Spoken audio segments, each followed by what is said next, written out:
इसकी पार्लियामेंट हुआ करती थी। ये जानकारी थी किसी को? नहीं थी। अच्छा, कौन से ईयर से हो आप लोग? फर्स्ट ईयर वाले पर हाथ उठाना जरा। सेकंड ईयर वाले? अच्छा, और यहाँ बीए पॉलिटिकल साइंस ऑनर्स वाले कितने हैं? पॉलिटिकल साइंस वाले कितने हैं? बहुत बढ़िया। और दिल्ली से कितने लोग हैं यहाँ पे? बस दिल्ली से नहीं है। और यूपी से, बिहार से, दूर से कौन है? दूर से सबसे दूर से कौन है यहाँ पे? जो अपने आप को समझता हूँ सबसे दूर से है।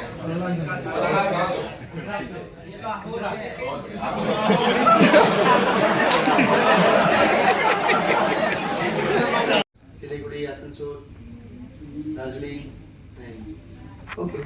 Almost every day कोई ना कोई कोलकाता से था यहाँ पे, तो आज कोई नहीं। बहुत मीठा प्रदेश है हमारे देश में।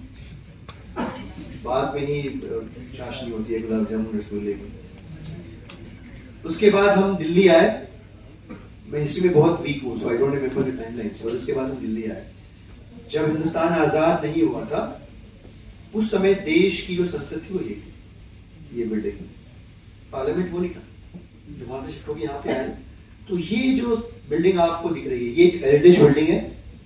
हेरिटेज बिल्डिंग का मतलब ये होता है कि you can not do any structural changes in it. आपको इसे प्रिजर्व करना है, आपको इसे मेंटेन करना है, बट इसमें स्ट्रक्चरल चेंजेस नहीं कर सकते। तो दिल्ली विधानसभा भी चाहे तो इसमें बाहर से कोई बदलाव, अंदर भी रंग रोगन करना है, कलरिंग वलिंग करनी है, वुडन करनी है, बाहर कुछ भी अलाउड नहीं है। ये हाइट इसकी बहुत ज्यादा है, इसके ऊपर इतना ही ऊंचा है ये। वो इसलिए अंग्रेजों के जमाने में गर्मी जो है, इसलिए जब ये बना पार्लियामेंट, इस देश की संसद ये बनी, तो इसका नाम पार्लियामेंट नहीं था। इसको बोलते थे सेंट्रल लेजिस्लेटिव असेंबली बोला करते थे। सेंट्रल लेजिस्लेटिव असेंबली, अगर ये कहीं क्लिक करे आपके दिमाग में, तो एक और चीज आप रिकॉल कर सकते हो। आपने हिस्ट्री की किताब में पढ़ा होगा, यहाँ वहां जहां भी पढ़ा होगा, भगत सिंह ने असेंबली में बम फेंका था। कहाँ फेंका था? यहीं फेंका था। This is the assembly where he threw bomb, not to hurt someone, but to make them listen what their demands were, right? और दुर्भाग्य सौभाग्य से मैं बिल्कुल वहीं बैठता हूँ जहाँ बम फेंका था, हाउस के अंदर। तो एकदम साइड में ऊपर वाली गैलरी, दर्शक गैलरी जो होती है, बिल्कुल सब कुछ वैसी है। कुछ एक फिल्मों में एग्जैक्ट उन्होंने लेने की भी कोशिश करी है। जो व्यूअर्स गैलरी होती है, विजिटर्स गैलरी, वहीं से उन्होंने बॉम्ब फेंका। तो वो फेंका था तो एकदम स्पीकर साहब के राइट साइड में नीचे गिरा। तो आप लोग डीयू के स्टूडेंट्स हैं ना सब लोग? Yes sir. डीयू के स्टूडेंट्स हैं, तो डीयू का भी एक कनेक्शन इस बिल्डिंग से। लगभग 5 साल तक दिल्ली विश्वविद्यालय की कॉन्वोकेशन सेरेमनी जो यही हुआ करती थी। दीक्षांत समारोह आपका, जब डीयू रेंट आउट करता था स्पेस को और यहाँ पे ऑर्गेनाइज करता था। इसके बाद फिर they got their own place to their show the way they want. तो ये भी हुआ था यहाँ। और जब सेंट्रल लेजिस्लेटिव असेंबली थी ये, तब जब बनी, तब पहली बार सेंट्रल लेजिस्लेटिव असेंबली के स्पीकर कौन बने मालूम?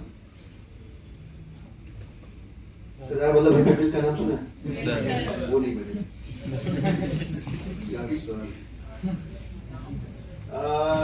उनके भाई थे विठल भाई पटेल, ठीक है। तो उस समय जो स्टेट्स के रिप्रेजेंटेटिव थे, उसमें इंडियन नॉन इंडियन सारे थे। वोटिंग हुई, क्रॉस वोटिंग हुई, और विठल भाई पटेल बर्तानिया हुकूमत में भी पहली जो संसद बनी सेंट्रल लेजिस्लेटिव असेंबली, उसके स्पीकर बने। चीफ व्हिप क्या होता है? नाम इंपॉर्टेंट नहीं है। किसको किसको मालूम है? हाथ उठा के बताओ कि चीफ व्हिप क्या होता है।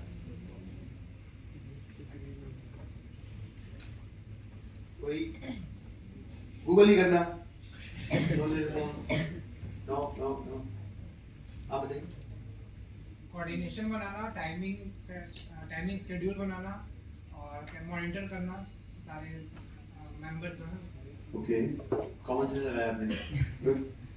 हाँ, अगर असेंबली में कोई इम्पोर्टेंट डिसीजन लेना है, तो जो रूलिंग पार्टी है वो अपने एमएलए को प्रेजेंस दिखाने के लिए, उनकी प्रेजेंस बहुत इम्पोर्टेंट है। नोटिस भेजना टाइप। पॉइंट ये है कि वो तो जनरेशन की बात है। जब बहुत छोटे थे हम लोग, आप लोग भी जब बहुत छोटे थे, यूपी से तो बहुत सारे लोग होंगे यहाँ पे। यूपी से कितने लोग? हिंदी मीडियम से कितने लोग? हिंदी मीडियम से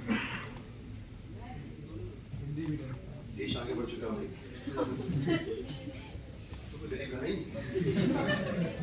तो मैं हिंदी मीडियम से पढ़ा हूँ और मैं इस बात को यहाँ पे इसलिए जिक्र कर रहा हूँ कि फिरदौस की जो बात जहाँ पे ट्रेल एंड हुई है वहां से मेरे दिमाग में अटक गई बात।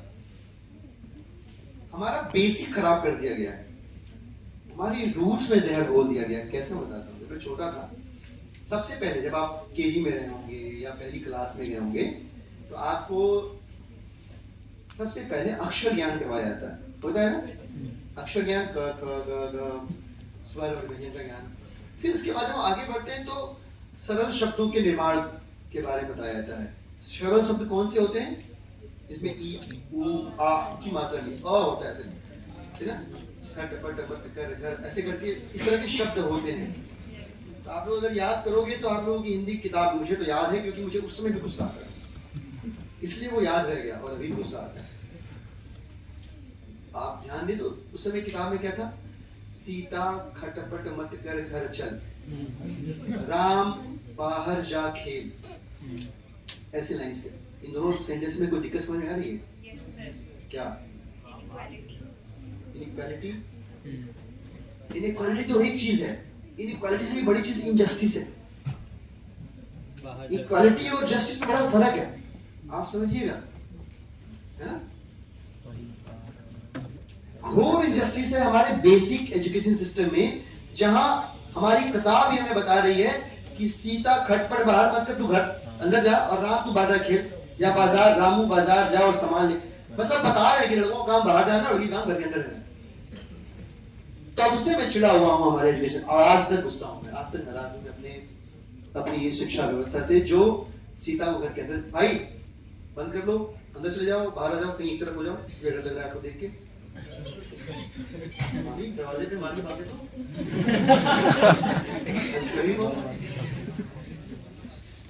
आपको कोई फायदा नहीं है भाई, तो फेंक के भागे, 400 मार्शल आर्ट सीखे, कुछ नहीं कर पाऊंगा। आप समझ रहे दिक्कत क्या है? तो बहुत बेसिक। अब तो एक शब्द होता है अनुबंधन, सुना आप लोगों ने शब्द का मतलब? कंडीशनिंग कहते हैं इसे। हमारी कंडीशनिंग गड़बड़ हो गई। अब कंडीशनिंग गड़बड़ हो गई और उसका एजुकेशन सिस्टम वहां हमारे साथ तैनात किए पड़ा है। पैट्रियार्कल सोसाइटी अलग हमारी ऐसी कैसी किए पड़ी, तो जब हम बड़े होंगे तो क्या बनेंगे? हम सत्यानाश बनेंगे भाई, सब खत्म। और उससे बाहर निकालना है तो अपने आप को बहुत झंझोरना पड़ेगा, बहुत झंझोरना पड़ेगा। समझ रहे हैं आप? बहुत दिक्कत है। और ये कतई भी मुस्कुराने हंसने का विषय नहीं, ये शोक का विषय, ये विषाद का विषय, ये शर्म आने का, सामूहिक शर्म का विषय। ये हमारी कंडीशन इतनी खराब हुई है कि हम इस लेवल पे चीजों को बचपन से, इट्स लाइक आप पढ़ने आए थे, पढ़ रहे थे, आपका मैथ्स का एग्जाम होना है, एग्जाम में देंगे तो पेपर ही चेंज हो गया भाई, इंग्लिश का है, खत्म, क्या लिखोगे आप? पेपर ही चेंज हो गया। जाओगे तो डॉक्टर, इंजीनियर, आईएएस, पीसीएस जो बन जाओ, अच्छे इंसान में बन जाओगे, नहीं बचोगे तो चाहे कुछ बन जाओ, मेरे लिए जीरो, और बहुत सारे लोगों के लिए जीरो है। क्योंकि फिर समाज के लिए कुछ भी नहीं कर रहा, आपने नहीं कर रहा। समाज के लिए कुछ करने के ऊपर याद आया, समोसा बहुत जरूरी है यार। भाई रुक जाओ थोड़ी देर, भाई ये नहीं चांस अगर पॉसिबल हो तो थोड़ी देर रुक सकते हैं क्या? प्लीज रिक्वेस्ट है, रुक जाओ, उसके बाद बात करना। मेरी बात में कमल ने बोला अरे बात इंटरेस्टिंग है ये, थोड़ी समझ में आ रही है?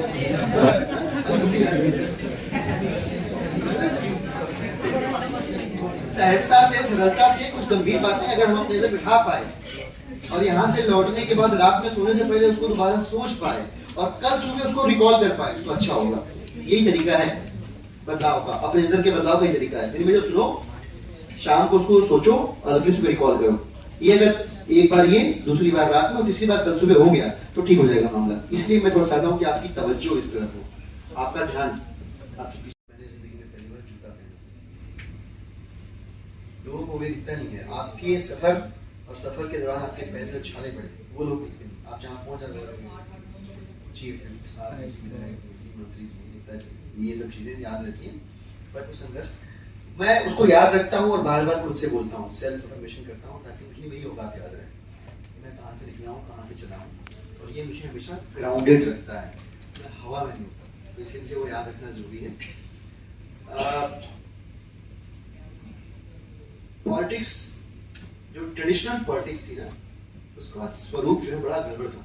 मतलब इस हद तक कि लोग गाली के तौर पे इस्तेमाल करते, मतलब आप जब जाओगे ग्रामीण अंचल हमारे साथ पॉलिटिक्स कर रहे हो, ऐसे बोलते थे, बहुत नेगेटिव कंटेक्स्ट में इस लफ्ज का। दो दोस्तों में झगड़ा हुआ, अरे उसने मेरे साथ राजनीति कर दी यार, बताओ, ऐसे बोलते नहीं, मतलब कितना अब्यूसिव कंटेक्स्ट में, बहुत रॉन्ग कंटेक्स्ट में इसको यूज करते थे लोग।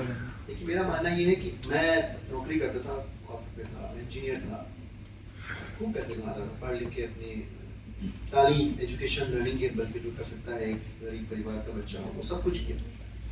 और I became part of a movement. It was still not a political party. जब अन्ना जी का आंदोलन हुआ था तब मैं उसका हिस्सा बना, फिर वही मूवमेंट एक ऑर्गेनाइजेशन में कन्वर्ट हो गया। तो I tagged along and जो हुआ सो हुआ, लाठी खाए, जेल गए, बहुत सारी चीजें हुई, वो सब चीजें अलग है।